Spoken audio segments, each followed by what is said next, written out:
Табыл Гапорич, сизге мындай суроодо СМР айтып атпайсыңарбы, бүгүнкү күндө кагаз түрүндө, бирок электронго өтүп атабыз депчи.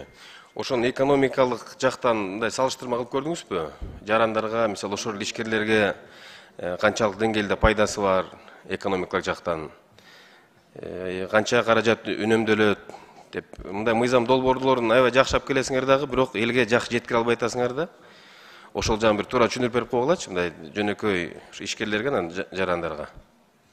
Эмиль Эрикович, эң негизгиси бул убакыт, анан жана кагазды көтөрүп алып жүрбөйт, машина келгенде баягы электрондук түрдө бат өтөт да, ошо границаларды өткөндө эң негизги мүмкүнчүлүк оңойлотуп эле болуп атат да бул. Дүйнөлүк деңгээлде. Анан тактык жанагы электрондук накладно болгондон ал бүт экономикага тийиштүү деп ойлойм, аны сиз жакшы билесиз.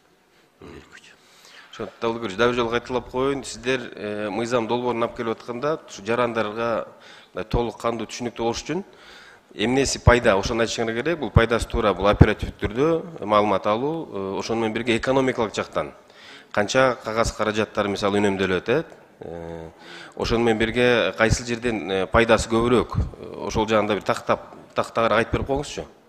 Эми ал жагын биз экономикалык жагын Табыл Гапорич. Экономикалык жагы жанагы эми ал ачык көрүнөт да, кандай товар жүрүп атат. Андан сырткары жана кагаз экономия боюнча бул жерде Эмиль Эрикович так маалымат жок. Себеби бул жерде кааласаң электрондук, кааласаң кагаз деп турат да.